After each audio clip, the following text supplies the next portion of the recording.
Hi children, in the last video we have discussed about the first part of our chapter.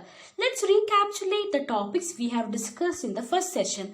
The topics we have dealt over there is what is development, what are the aspects of development, development goals and the national development. Hope you have understood the topics very well. So moving to our today's session, we'll be discussing four major topics of this chapter, that is comparing different countries based on the national income, human development index and its criteria, some important terms like infant mortality rate, literacy rate, net attendance ratio, body mass index, and the last topic will be sustainable development. Moving to the first part of our topic is how to compare different countries. Children, you have to always remember that the countries are compared based on the national income.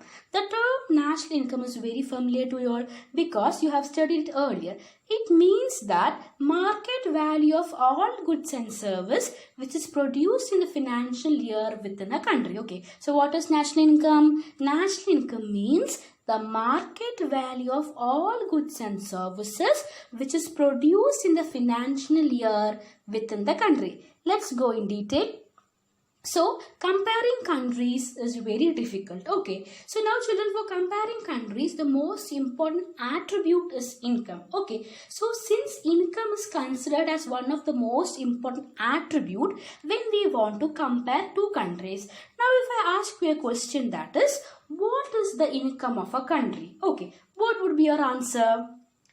You will be answering that, ma'am, sometimes the people's salary will be added into national income. Yes, it is right. So what happens? The income of the country is the income of all residents of the country. That is, only the salary or only the income of the resident is added in the national income. Okay. So there are two ways to calculate the income. That is, the first way is the total income and the second one is average income. The total income is not useful measure. You know why? Because the different countries have different population. Okay. In the world, the most populous country ranks first is for China. Second is for India. Just imagine the population of Lakshadweep, how it will be. It will be numbers of thousands, isn't it? So what happens? The population will be different. So what happens? There will be a variations in the populations. Okay, it might make variations in their income also. For example, okay, I'll give you an example. If a country is having large population, the particular country will be having large total income, isn't it?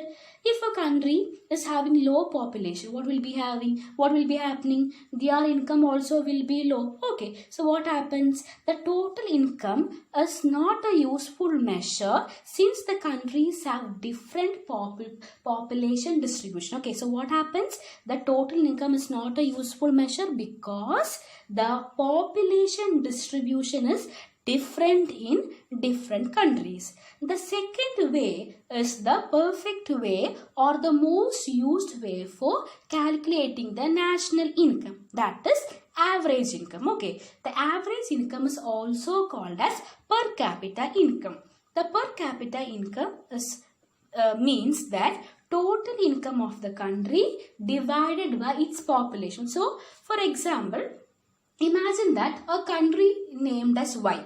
Okay, their total income of the country is what? The total income is 1 lakh. And the people residing over there is only 10. You have to imagine. I know that this is not going to happen. Only 10 people in a country. It's just an example. Okay. So what happens? In a country is named as Y and their income is 1 lakh. Okay, what is the total population of the country? 10. So we divided 1 lakh divided by 10. What's the answer? 10,000. So what is the per capita or average income of the country? It is 10,000. So you got it? The average income or per capita means that total income of the country is divided by total population. You have to remember one more thing. Average income is also called as per capita income. So moving to the next thing, that is classifying the countries. Okay, so the countries are classified on the basis of what? Base of national income. Okay, and which is the best way to calculate the national income? It is per capita. Okay, so World Bank reports brought out some significance on the national income. That is, Now, if you want to classify the countries based on their per capita criteria, the World Development Report of 2006 brought out by World Bank categorize the countries into different classifications. That is, the countries with per capita of rupees 4,53,000 per annum or above in 2004 are called as what? Rich countries. And the countries with per capita income rupees 37,000 or less are called as low income countries. This is based on which year? Based on the year 2004. And India comes under the category of low income countries by the World Development Report of 2006 during the per capita income of India, which was 28,000 per annum. So you got it. What happens? The World Development Bank. Okay, what was that? The World Development report by the World Bank has classified the countries into two, majorly into two, that is rich countries and low income countries. Okay, so what happens if a rich country is the rich country should have 4,53,000 per annum above, it is termed as rich countries, and the countries with per capita income 37,000 rupees less is called as low middle countries, and India falls under the categories of low income countries by the World Development Report of 2006 because during 2004 per capita of India was rupees 228,000 per annum. Okay, now moving to our next topic, that is Human Development Index or HDI. Okay, so HDI is one of the criterias for measuring income. HDI is a statistical tool used to measure a country's overall achievement in its social and economic development. So students, what is the importance of HDI? It measures the country's holistic achievement in which scenario? In the social and economic sectors. Okay, so what happens? HDI is a statistical tool used for what purpose? Used to check the holistic development of a country's achievement based on the social and economic dimensions. Okay, the social and economic dimensions of a country are based on the health of the people, the level of education attainment, and their standard of living, and many more. So what happens here? The HDI, the social and economical development, is the major criteria of HDI to measure. Okay, beyond that, they also look what is the health condition of people, what is the qualification, what is the quality of education, how their standard of life is. Many more other criteria are used to measure. Then what you have to look over here is Pakistani economist Mahbub ul Haq created HDI in 1990, which was later used to measure the country's development by United Nations Development Program. So what happens? The Pakistani economist Mahbub ul Haq created Human Development Index, and it was used to measure countries' development by the United Nations Development Program. Okay, it is called as UNDP. Every year, UNDP ranks the countries based on the HDI released in their annual report. So what happens here? That is, every year the UNDP ranks the countries. Okay, and this is mentioned in the report, and they release the report in the annual. Okay, in the annual report they will be revealing which country is having the best rank. Okay, so rank is according to the criteria. Which are the criteria? The social, economic. The social and economic are the criteria, and even more criteria are added like education, quality of living, the health, and many more. This is one of the important questions in the board papers. You will be seeing this, so please mark it as very important question, Human Development Index. Next we will be discussing some of the important topics based on the HDI. Okay, that is, now here is few parameters for measuring HDI. What is here? Few parameters. They are literacy rate, infant mortality rate, access to clear drinking water, standard of living, body mass index, and health facilities. Okay, so what you have to think over, these are the parameters. Now we will be studying what is the importance of each and every parameter.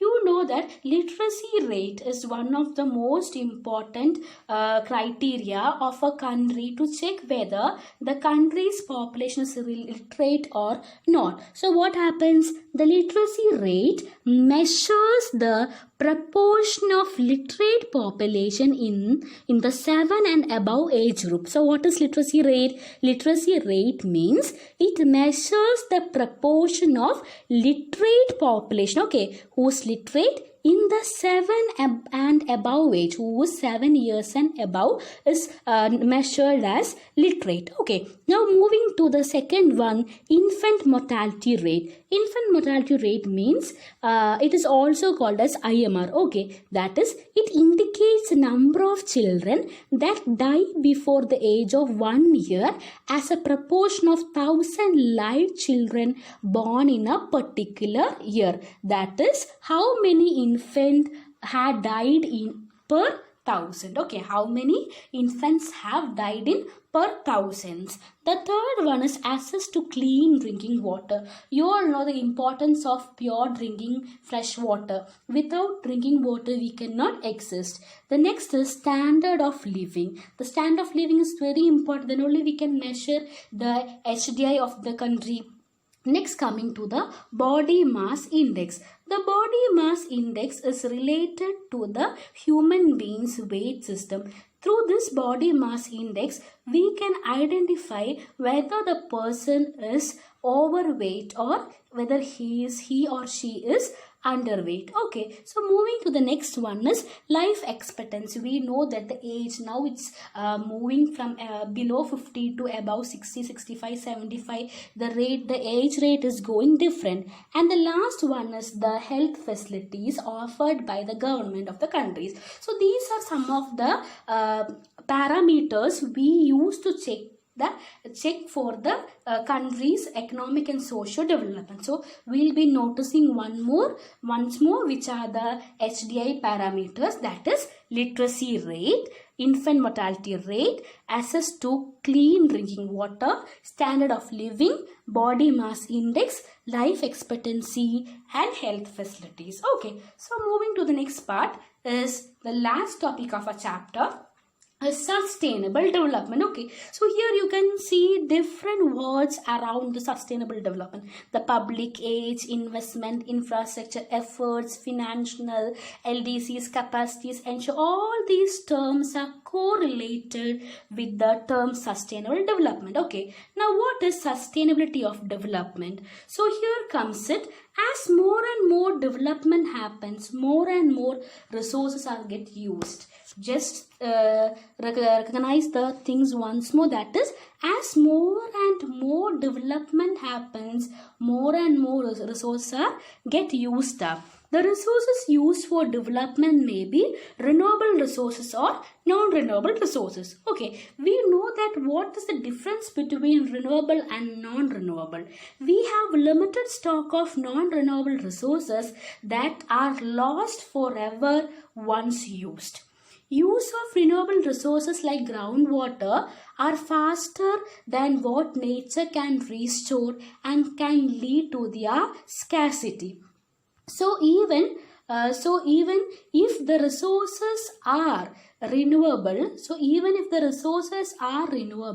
but when we are using it at a rate of faster, it leads to the scarcity and our future generation will not be able to use it. Okay, so now moving to the next one, what is sustainable development? Here the picture you can see different goals. Okay, so over here the definition, the most important definition of sustainable development is the development which does not harm the environment. Okay, sustainable development does not harm the environment, and recent development does not overlook the need of future generation. Okay, so what is meant over here? Here it is meant that we should use the resources, okay, resources, and it should not be wasted, and it should be prevented and preserved for the future generation, because after us there is a generation, they have to use the resources. Okay, so what is sustainable development? The development which does not harm the environment, and recent development does not overlook the needs and requirement of the future generation is called as development, or based on the sustainable development.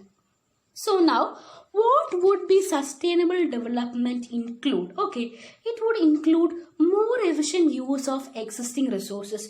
You know that the resources are getting utilized more and more. Okay, so efficient use of existing resources is very important. So now what we have to do is we have to use the resource efficiently, and we have to preserve it for future generation judiciously by using them. Okay, second one is finding fresh water resources. So we want to reserve the fresh water resources. So always by research we have to find out and explore the fresh water resources, and coming up with innovative ideas and technology to use new resources in the place of conventional one. Like now we are using solar energy, wind energy, and we are producing some of the innovative ideas to use technology. So what we should do is we should efficiently use the resources,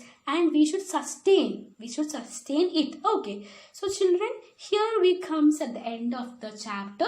We'll have just a quick recapitulation or summary. That is, in this chapter we have studied what is development, what are the aspects of development, what are development goals, national development, how to compare different countries, what is HDI, what is its criteria, infant mortality rate, literacy rate, body mass index, life expectancy. We have studied over it. Then we have moved to what is sustainability of development, what is sustainable development, how we should use resources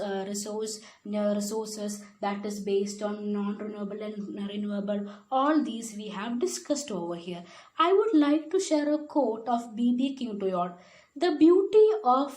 The beautiful thing about learning is that nobody can take it away from you. So children, whatever you have learned, it is a resource.